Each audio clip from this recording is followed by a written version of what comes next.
Hi everyone, I'm Raytaj Upreti, and today I present to you a critical analysis and discussion with a US-based political think tank on what transpired in Nepal over the past couple of days, the current transition phase, and a possible path towards a well-formulated government forward. Please enjoy the video. Hello, Raytaj.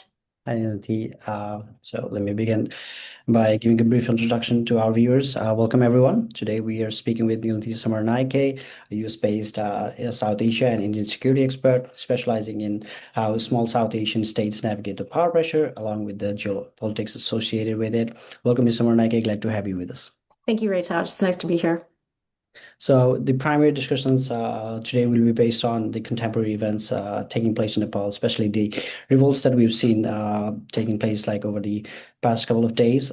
So what started out as a hashtag Nepo baby trend, which basically was a sort of a trend started by the younger crowd, or Gen Z crowd, to expose this extravagant lifestyle of these allegedly corrupt politicians, which started to make sort of a wave among the Nepali citizens, and a growing dissent was assessed by the public. And when the government ultimately decided to ban the social media on September 8th, the Gen Z crowd essentially organized a peaceful protest. And unfortunately, the state killed around 20 of these young peaceful protesters, which eventually led to a public outcry the next day, and the parliament building, along with several government buildings, were heavily damaged, burned to the ground almost, and several other politicians, residences were set on fire. So the country right now is in a political turmoil, and there's sort of a leadership vacuum with the president, prime minister, and the entire cabinet resigning. So just wanted to get your thoughts on how are you assessing all of this, and yeah, like a few words from you on this.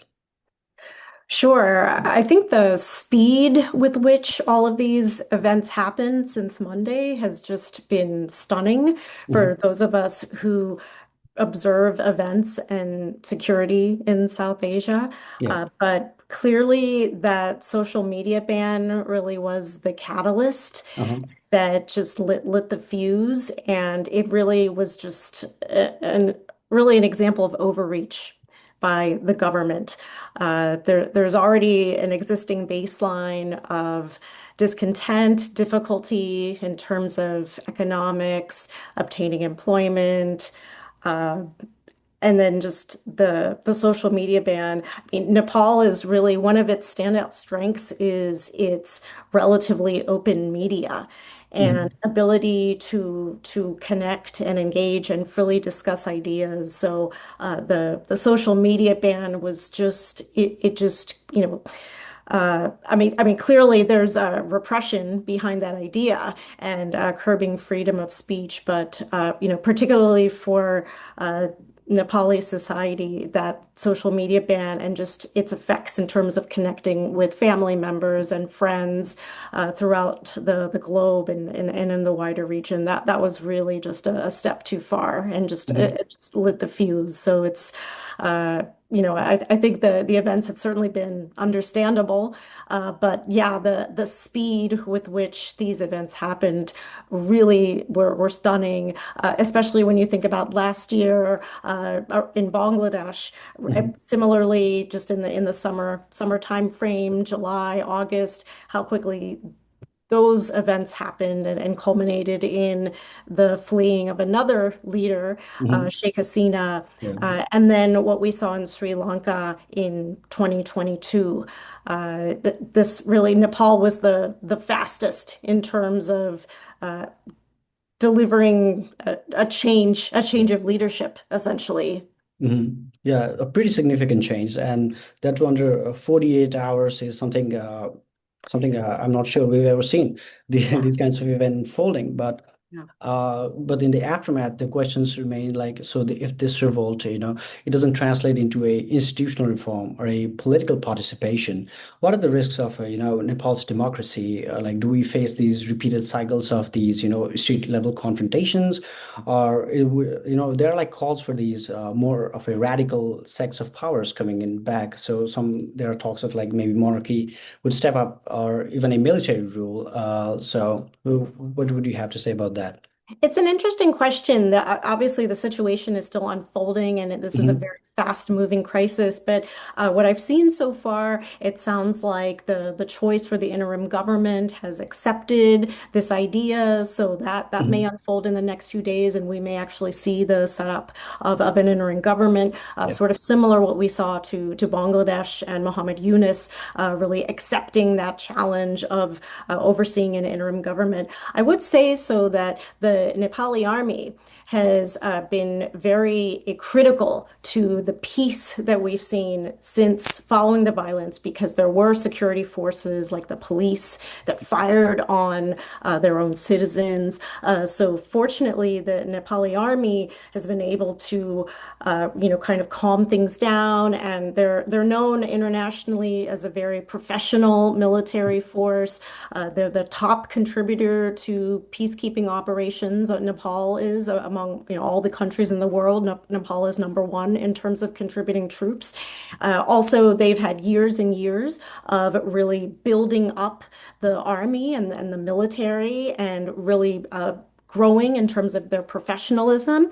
So how we saw them really bring about stability so quickly and curbing the fighting, I think is really a testament to those years that the Nepali army spent really building up its capacity and capability.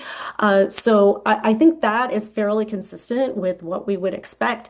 But, in the coming days and weeks, we'll all be watching and waiting, and hopefully seeing a preservation of stability.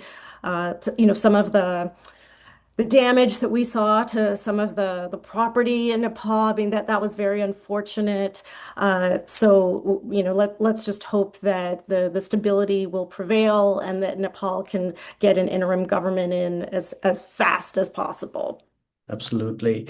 So it's interesting that so there's like a lot of parallelisms being drawn with what transpired in Bangladesh, and proximity wise, Nepal is pretty close with Bangladesh. I believe they are all in the SAARC regions. And what would you say would be like few things that we could learn, from Bangladesh and what transpired there post the revolution, with the lot of legal ramifications with putting someone as the prime minister who was not even in the member of parliament. So, how do you best believe would be the way to navigate through these constitutional repercussions, post events like this? It's a really good question, Raytaj, because Nepal has seen not only Bangladesh's experience within the past year, but also Sri Lanka's experience only 3 years ago. Yeah. So I think with both of those cases, Nepal can look to see how important it was to get in a leader to really preside over this interim period and this source of instability, essentially, after ousting a leader. But then at the same time, being responsive to the public and implementing elections as soon as possible. Because we've seen with Bangladesh just how controversial it's been that the interim government has not been able to conduct elections. Yeah. The reports are that Bangladesh is expected to hold their elections in February, and that date seems to be holding. So, we'll see if that actually comes to pass. But I think that's those are two lessons that of just getting in a leader to really oversee this interim period for Nepal, and then also conducting elections as soon as possible. And then a third item I would mention is the fact that Nepal is set to graduate from LDC status next year, the least developed country status.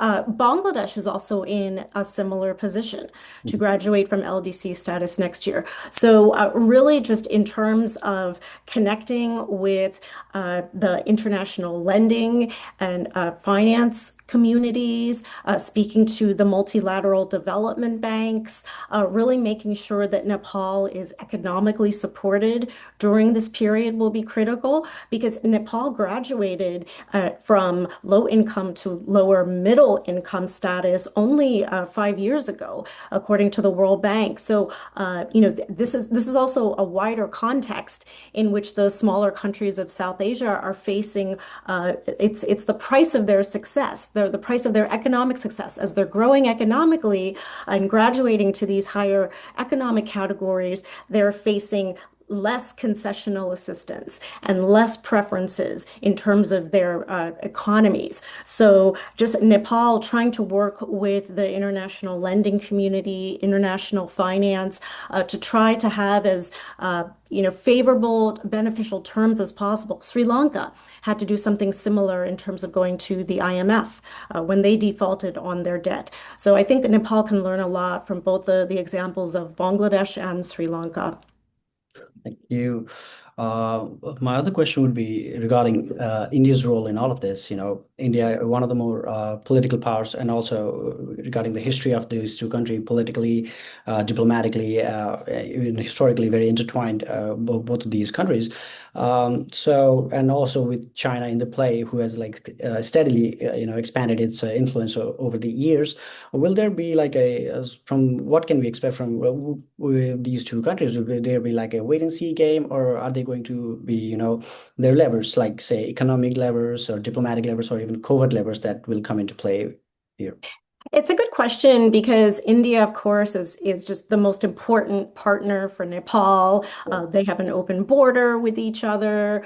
Just there's, many cultural, ethnic, civilizational ties. But, I think we've seen with the examples of Sri Lanka and Bangladesh, there was a lot of difficulty in terms of those transitions, especially when it comes to the political leader. So in Sri Lanka, that was Gotabaya Rajapaksa. There was also some challenges with Ranil Wickremesinghe in terms of his ability to go to India. Really took about a year. And obviously now with Muhammad Yunus has a very difficult relationship with New Delhi. So I think just Nepal, the previous prime minister, the ousted prime minister Oli, was on poor terms with New Delhi. So I think just keeping in mind just how important that transitional leader will be in Nepal and how important their ties with India will be, just because this is just it's a relationship that is its most critical for Nepal. It's often very controversial for Nepal and in Nepal, but still India is a partner that Nepal needs to work with. So that this is from my observation. I'm not a Nepali citizen, so I can only speak from the outside and what I've observed. But I think Nepal and India have a very important relationship. In addition, I think Nepal has important relationships with the multilateral development banks like the World Bank, and also just lenders overseas. So I think that's, this is a very critical time for Nepal to connect and reconnect with those partners that have really invested in Nepal over the years and really tried to help Nepal grow. So yeah, from what I'm understanding is, so if later the interim leadership is strong and they are actually doing a good job managing and overseeing the governance, they could actually lean on the neighboring superpowers to say, get the funds necessary or even maintain peace and order in the country. Yes, I think at least in terms of economically, I think the Nepal army is, very professional and so far has brought peace and stability to the country. So I think in terms of security and sovereignty issues, the Nepal leadership will want to, be very careful about preserving sovereignty, preserving security, especially by its very professional military. But in terms of its economic support, economics have really driven a lot of the discontent, and then that social media ban just kind of was the match, on that very difficult situation. So I think just in terms of Nepal reaching out to the international community, its trusted lenders and partners, development banks, but then also India. India also has an interest in having a secure Nepal, a stable Nepal. So India will be an important partner. And then, yes, I think Nepal is, has a lot of friends in the international community. So even with the recent, I think even with the USA, with all the has recently invested or even committed to invest a lot of capital with the through Millennium Challenge corporations, Yes. To build up the infrastructures and all that. So how would you say, is there does it open a space for the US and other external actors to play a more diplomatic role, or would say a heavy involvement from Washington be counterproductive at this particular stage? It's a good question because, as you know, we have a new administration here in the United States since January under the Trump administration, Yeah. and it's really issued a strong signal that it's going to pull back from foreign aid. We saw with the dismantling of USAID, the Agency for International Development. That signal has been pretty consistent in the past 9 months or Yeah. so. However, I would mention that the MCC, Millennium Challenge Corporation Compact with Nepal, that was actually one of the few exceptions to this foreign aid policy where the US actually it has recommended continuing with the MCC compact in Nepal. So that, as an analyst, that really stood out to me as I'm looking at the United States' new foreign policy in the last 9 months, where that is actually a very positive exception that Nepal was essentially recommended to continue forward with that. So I think that suggests that Nepal and the United States have a long history of overall very favorable ties. Of course, there's always going to be some controversy in any bilateral relationship, but for the most part, it's been a pretty successful and positive relationship.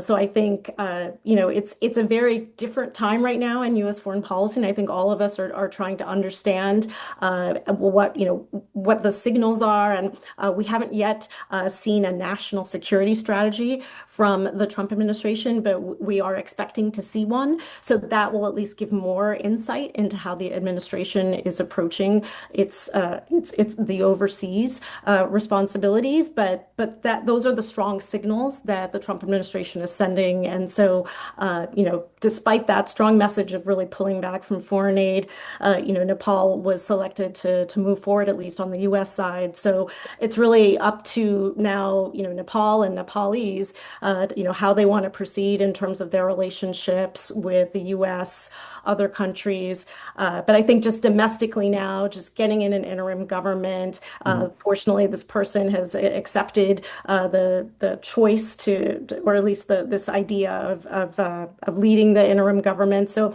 we'll see what the next few days and weeks will reveal. All right. Thank you so much, Nilanthi. Thank you so much for giving us some time. I believe that we're at time, so thanks so much for taking out just some time from your schedule, and I really appreciate the interview. Thank you so much. Sure. Thank you, Raytaj. Folks, so there you have it, folks. A good transitional leader, an interim government, and immediate election. Those three should be the main top priorities going forward. Thank you.